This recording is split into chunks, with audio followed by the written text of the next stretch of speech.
The Ontario Human Milk Bank screens donors and collects, processes, and distributes pasteurized milk across the province of Ontario.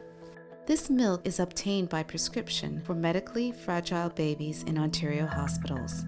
The dispensing priority list starts with sick preterm infants born at less than 1,500 grams, but will also include larger babies recovering from intestinal surgery or requiring cardiac surgery.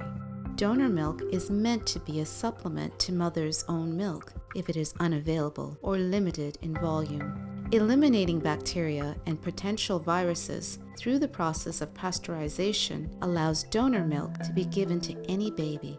At 27 weeks, Thomas was born, and shortly at that time, I was diagnosed with stage 4 cancer in my liver. I started chemotherapy, and I wasn't able to produce milk. And so when Thomas was born, it was a very easy decision to give him the best start we could by using the donor milk program. We wanted him to have the best chance that he could possibly have, and having done lots of reading and research, we knew that breast milk was the way to go, and because I was ill, I was not able to make any at all. And so Thomas was 100% fed off the donor milk program. Oh, he's doing really well.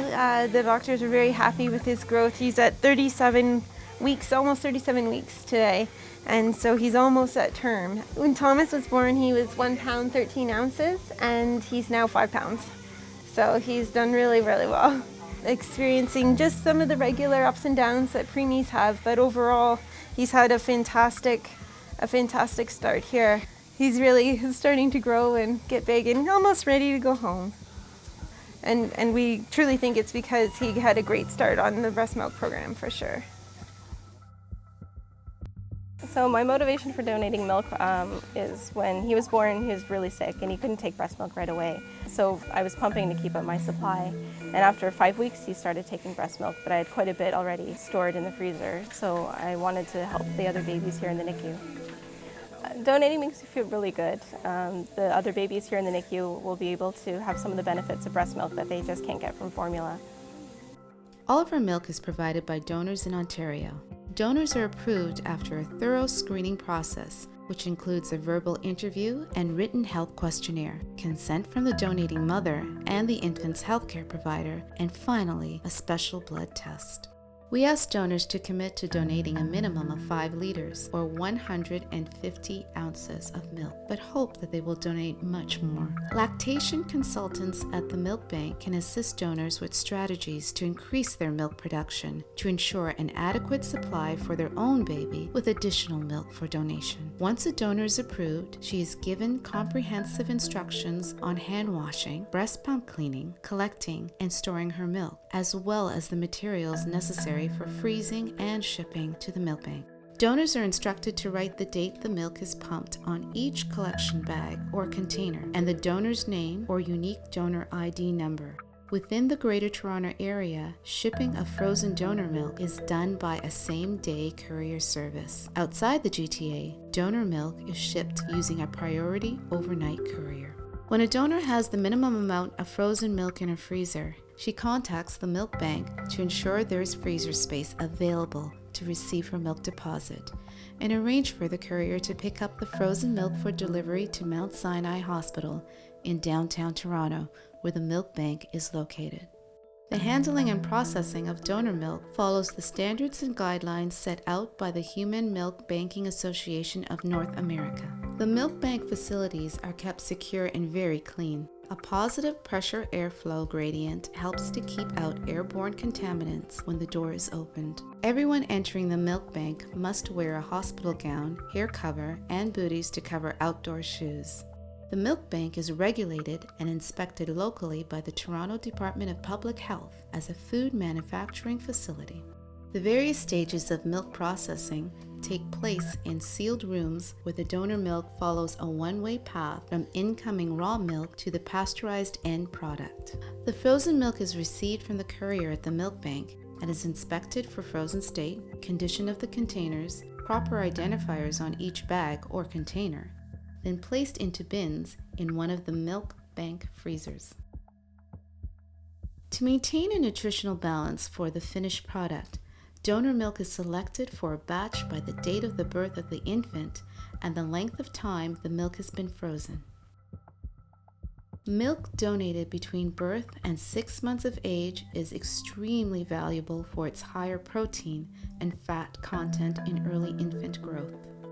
Milk is selected from 2 early milk donors and then 2 older milk donors, 6 months to 1 year of age, to complete the volume required for the batch. Currently, donor milk can be accepted only up to baby's first birthday. The selected frozen milk is then placed into a refrigerator to thaw overnight, ready for blending the following day. Each donor's milk is combined in its own flask, and while being gently swirled to keep the fat mixed in the milk, 1/4 of each donor's milk is blended or pooled together in another set of flasks.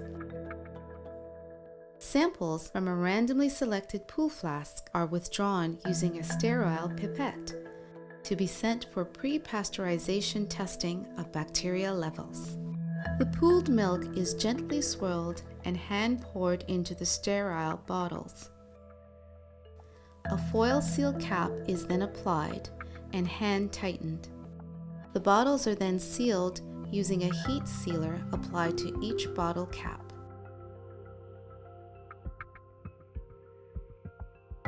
Once the bottle cap has cooled, each cap is removed and the bottle inverted to ensure that the seal is secure with no leaks. The sealed bottles are then placed into the wire basket for pasteurization.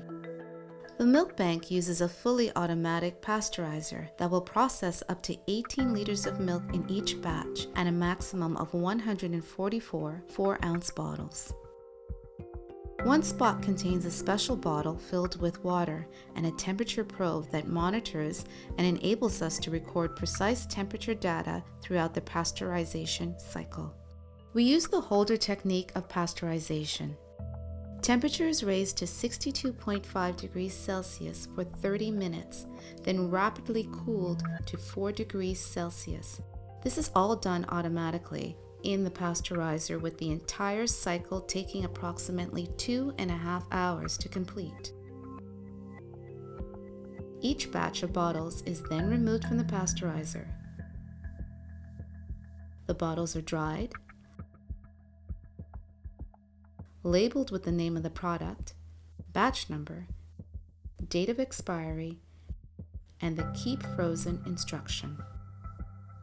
A post-pasteurization sample bottle of milk is sent to the lab for bacterial culture testing. The remaining bottles are then placed in a holding freezer to await approval of the post-pasteurization bacteria cultures. All pasteurized donor milk must be approved for dispensing by the milk bank medical director and the lactation consultant after reviewing the lab report. Once this requirement is met, the batch of milk is ready to be moved to the dispensing freezer, where it will be packaged and eventually shipped to an ordering hospital somewhere across the province. To the people who donated to the breast milk program, we're truly grateful for your efforts and for your donations, because without them, Thomas wouldn't have had the start that he had. And so for mums like me who never had the opportunity to feed our babies, it was pretty wonderful.